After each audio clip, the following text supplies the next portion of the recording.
Obesidad no calórica. Paraguay, el doctor David Musi.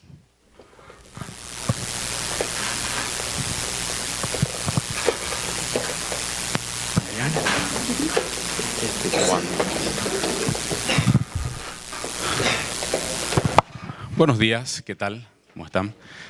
Bueno, antes que nada, doctor Pedro, muchísimas gracias por la invitación. Realmente es un honor poder estar aquí presente frente a tantos buenos y excelentes profesionales. Siempre decimos que en honor al tiempo, lastimosamente, nos queda poco, yo creo que 30 minutos, porque todos vivimos. De hecho, lo que venimos a exponer acá lo sentimos tanto adentro, hacemos con tanta pasión que a veces se nos va el tiempo, ¿verdad? Entonces vamos a tratar de acortar lo más que se pueda. El día de ayer, en estos días, estuvimos escuchando, y creo que algo que nos convoca a todos acá también es la diversidad de temas, de conceptos que cada uno tiene en base a la ciencia, en base a la experiencia, porque dicho sea de paso, existe mucha ciencia, mucha evidencia científica, y como decía recién el colega, quizá no clínicamente practicable o clínicamente significativa en relación al estudio que estamos hablando. Entonces, hoy vamos a hablar, porque cuando hablamos de obesidad, hablamos mucho de su implicancia solamente con el exceso calórico.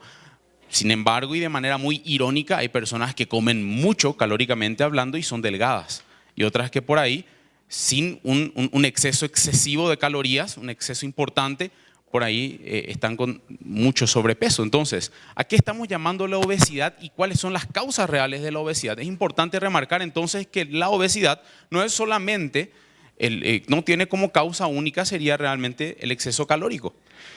Entonces vamos a hablar un poco que cuando hablamos de obesidad tenemos que entender que genéticamente nuestros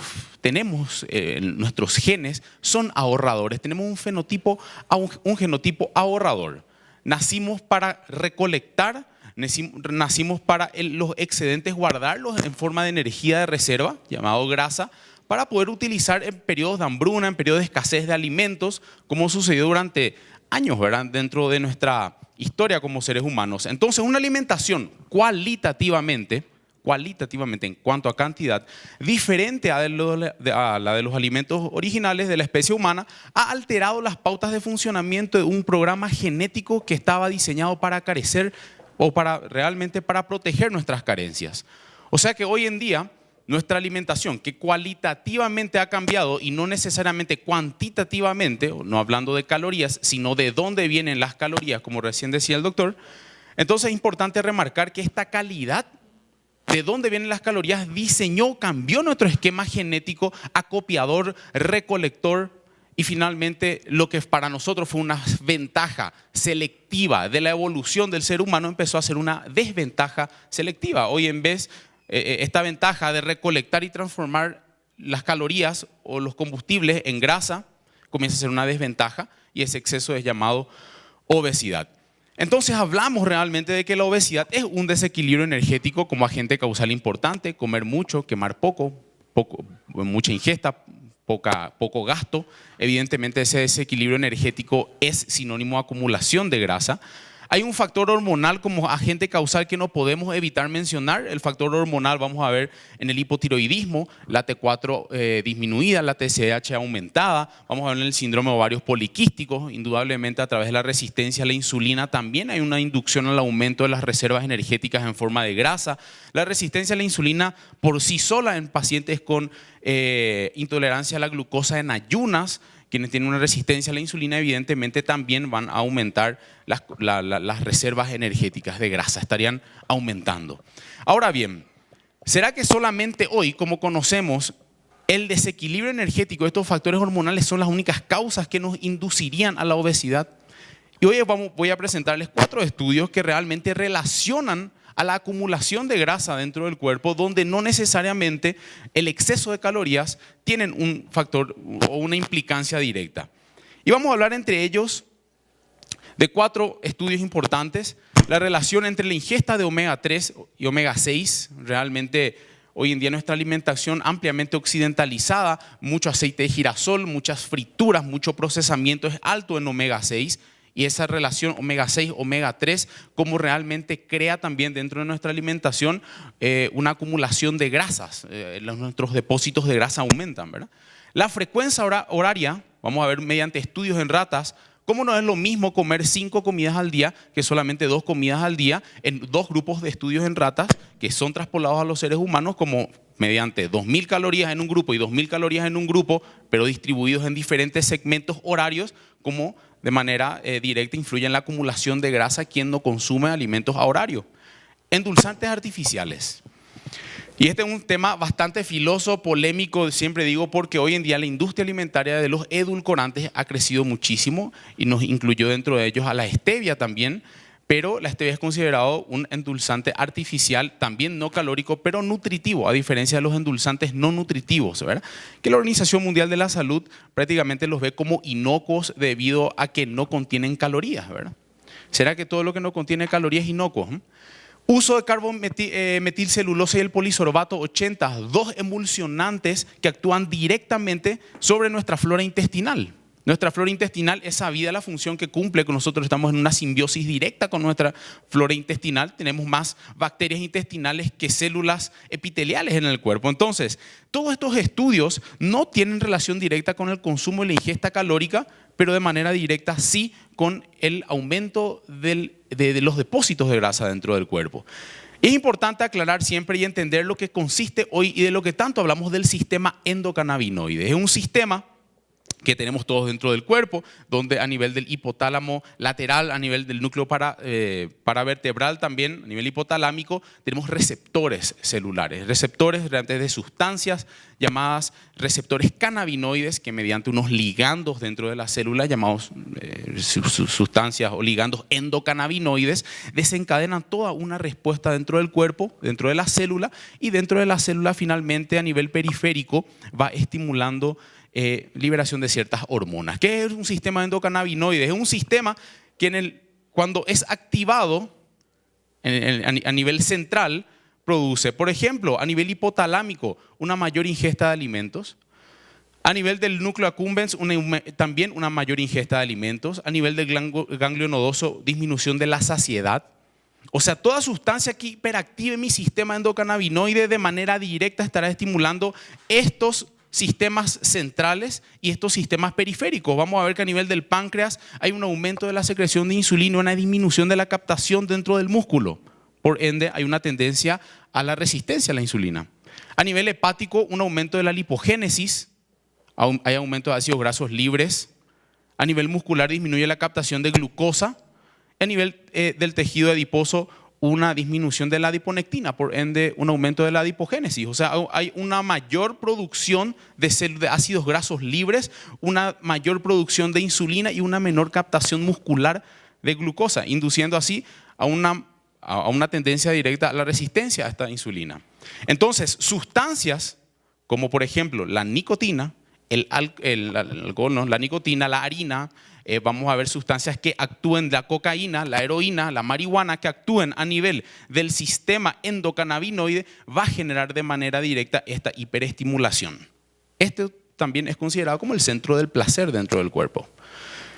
Ahora bien, en este estudio habla de que una dieta alta en ácido linoleico va a aumentar, eleva la secreción endógena de 2-AG y de anandamida. El 2-AG y la anandamida son precursores del ácido araquidónico, y el ácido araquidónico es un ácido omega 6 estimulante también de lo que estábamos viendo acá, del sistema endocannabinoide. Este ácido araquidónico o este omega 6 se hizo un estudio interesante que decía que por un lado en una población de ratas se sometió al ácido linoleico que es un precursor del ácido araquidónico, se metió dentro de su alimentación, dentro de su ingesta calórica, el 1% de las calorías de la alimentación de estos ratones eran a base de ácido linoleico. Lo que bajo el 1% se vio un ligero aumento del ácido araquidónico y un bajo tono endocannabinoideo. No hubo mucho tono del sistema endocannabinoideo, pero a la misma población de ratas, bajo el mismo régimen calórico, pero con 8% de las calorías del ácido linoleico, se vio que se triplicaron las cifras de 1-AG, 2-AG y también de la anandamida.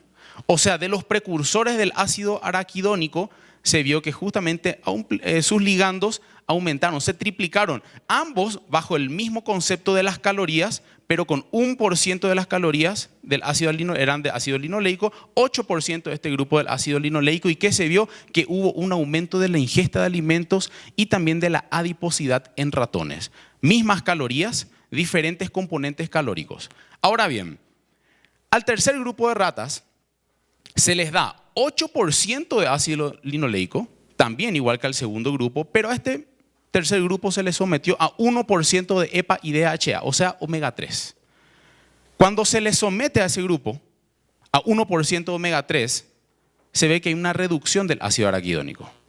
O sea que los patrones metabólicos se asemejaron a dietas de 1% de ácido linoleico. O sea, hubo un bajo tono endocannabinoideo a pesar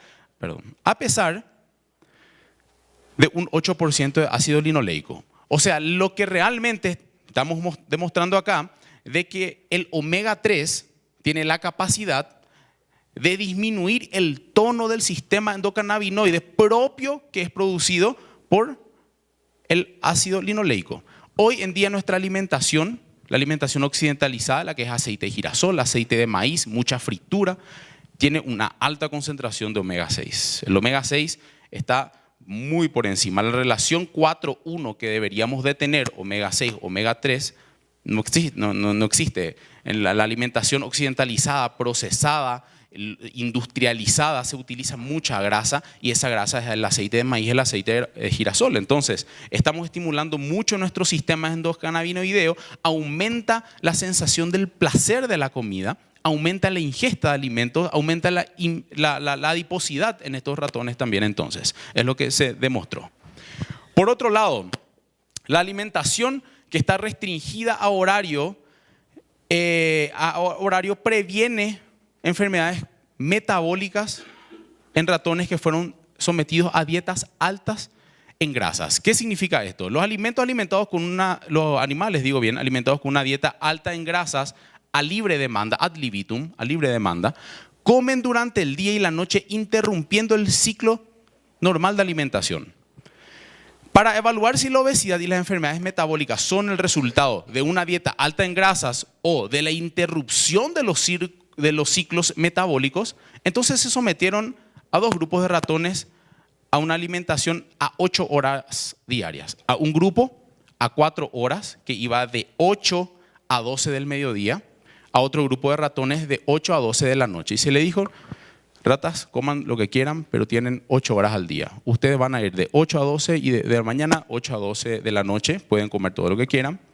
Total, al fin y al cabo, las calorías serían X monto de calorías. Para el otro grupo, la misma cantidad de calorías, la misma dieta de grasas en esos ratones, pero ustedes, ratas, van a respetar el ciclo circadiano. Van a respetar 5 ingestas diarias repartidas cada 3 horas durante el día.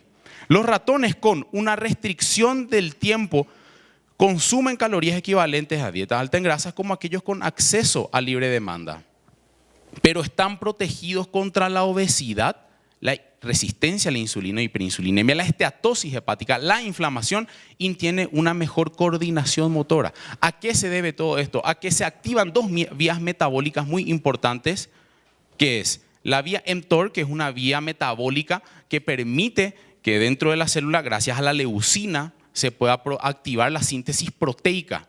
La síntesis proteica, o sea, se induce al anabolismo dentro de la célula.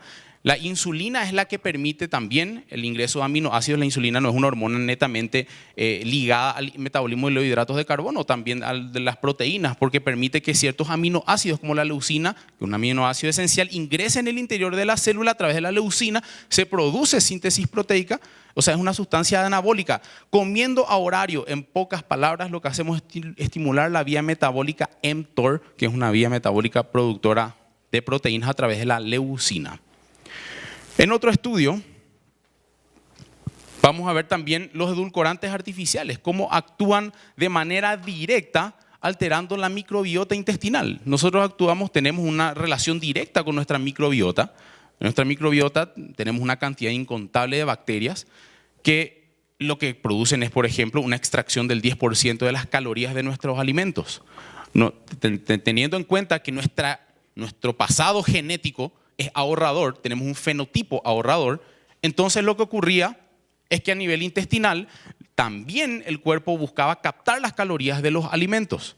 Entonces llegaban los alimentos, las fibras, llegaba la mucina a nivel intestinal, nuestra microbiota extraía el 10% de las calorías de estos alimentos provenían de la extracción energética de nuestra microbiota. O sea, toda alteración de nuestra microbiota impediría que justamente podamos absorber 10% menos de las calorías de los alimentos. La fibra dietética, si bien es cierto, en cuanto a su aporte carece de calorías, pero la función que cumpliría a nivel intestinal hoy hace de que la fibra alimentaria tenga una importancia mucho más interesante en nuestra alimentación, porque induce al 10% dentro de la microbiota a la extracción de calorías.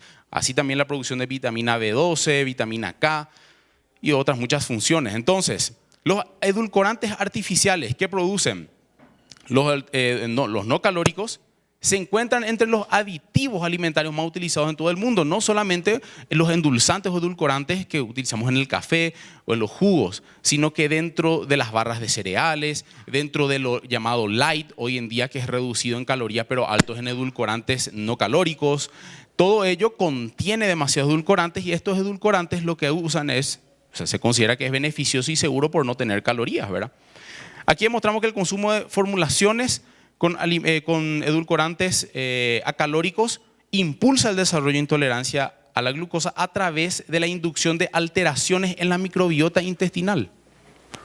Las rutas metabólicas microbianas se identificaron, están vinculadas a la susceptibilidad del huésped a la enfermedad metabólica y demuestran la disbiosis inducida por NAS, por los edulcorantes no calóricos, y una intolerancia a la glucosa. Lo que produce es que nuestra capa, a nivel intestinal, tenemos una capa de moco, es la que separa nuestro intestino justamente de las bacterias para que las bacterias no puedan penetrar, no puedan pasar al torrente sanguíneo. Y esa bicapa de moco es la que cuando existen un consumo permanente de edulcorantes es la que se va eliminando. Y esa capa de moco, una vez que es eliminada, permite que las bacterias intestinales penetren justamente y dañen, la mucosa intestinal. Y cuando vamos a ver las enfermedades inflamatorias crónicas, es cuando vamos a ver la vinculación al cáncer, que hoy incluso estamos hablando con los edulcorantes, porque hay un desgaste de la capa protectora de la mucosa. Lo mismo ocurre en este estudio que, bueno, relaciona las enfermedades en la salud cardiovascular y es un metaanálisis importante que habla también de cómo el edulcorante, al alterar la capa de moco que se encuentra dentro de nuestro tubo digestivo, es capaz de permitir el contacto directo de las bacterias con la mucosa intestinal. Por un lado, esa es una forma de que actúan. También, hoy en día, los panificados, los alimentos, los chicles, las barras de cereales, todo el procesamiento actual es alto en lo que llamamos emulsionantes, el polisorbato 80, que es un emulsionante ampliamente distribuido que permite que los alimentos tengan una sustancia gelatinosa y sean más palatables, más sensibles, más ricos al paladar, a pesar de tener bajas calorías. También produce lo mismo, la alteración de la relación entre la microbiota y el hospedador se asocia con numerosas enfermedades inflamatorias crónicas, incluida la enfermedad intestinal y el grupo de enfermedades que colectivamente conocemos como síndrome metabólico. El medio principal por el que el intestino está protegido, decíamos recién, su microbiota, es la multicapa de moco, ¿verdad?, de la que permite la distancia entre estas bacterias y nuestro intestino. Por lo tanto, interrumpir estas interacciones mucosa-bacterianas podrían tener un potencial promovedor de la enfermedad inflamatoria intestinal. Hoy en día, más allá del exceso calórico, existen más de 100 tratamientos. El mercado está lleno de opciones terapéuticas para el descenso de peso, pero ¿quién promueve el descenso de grasa en ese descenso de peso? Es lo que decía uno de los profesionales el día de ayer también. Aparatos, cirugías, inyecciones, medicamentos, existen la reducción del estómago, la manga gástrica, cirugías complejas. Entonces, hoy mutilar un estómago aparentemente es mucho más importante que la modificación del hábito en un paciente. Entonces, hoy realmente vemos de que existen no solo alimentos que nos llevan a engordar, sino sustancias metidas industrialmente en nuestra alimentación que genera todo un tono de un sistema placentero dentro del cuerpo, una inducción a la resistencia a la insulina, y ahí es cuando vemos que a medida que va pasando el tiempo van habiendo más tratamientos e irónicamente más obesos. Y anteriormente había menos tratamientos y menos obesidad. Y anteriormente se comía mucho, pero lo mucho era bueno. Hoy lo poco es malo. Entonces dicen cada vez como menos y pues cada vez voy subiendo más. Pasa el tiempo y claro, genéticamente estamos diseñados para acopiar, para recolectar y transformar el exceso en grasa. Pero hoy en día, 20, 30, 40, 50 kilos bruscos de pérdida de grasa van a hacer de que genéticamente el cuerpo quiera volver a recopilar el exceso y volver a transformar. Es cuando hablamos del efecto rebote y buscamos culpables, pero nuestros culpables es que en su momento fue una ventaja. En su momento fue genéticamente una ventaja a copiar, porque íbamos a pasar periodos de hambruna. Hoy esa ventaja es una desventaja. Entonces genéticamente seguimos iguales, pero el ambiente en el que nos acomodamos a estos genes, los genes no se pudieron acomodar. Los genes siguen convirtiendo en el exceso grasa. Y no solamente los excesos desde el punto de vista calórico, sino también la calidad de esos excesos. Y ahí es cuando vemos que, por ejemplo, la dieta con estos emulsionantes, se observó las concentraciones bajas de dos emulsionantes de uso común, ¿verdad? Indujeron inflamación de bajo grado, obesidad, síndrome metabólico y promovieron colitis isquémica en ratones predispuestos a este trastorno que estaban con polisorbato 80 y carboximetilcelulosa, que son dos emulsionantes muy distribuidos en nuestra alimentación. El síndrome metabólico inducido por el emulgente se asoció con la invasión de la microbiota, la composición alterada de las especies y el aumento del potencial proinflamatorio. El uso de ratones sin gérmenes, o sea, sin microbiota, indicó que tales cambios en la microbiota eran necesarios y suficientes para la inflamación de bajo grado. Existen miles de estudios también. Hoy en día la microbiota intestinal es un objeto importante de estudio debido a las múltiples funciones que cumplen el factor protector, el rol protector de la microbiota sobre la obesidad. Lo mismo de permitir una disfunción o una disbiosis a nivel intestinal permitiría también una inflamación de mayor grado y un aumento más importante de las reservas lipídicas, ¿verdad? Entonces, nada más para presentarles estos 4 estudios. Si tienen alguna consulta, alguna pregunta, estamos abiertos.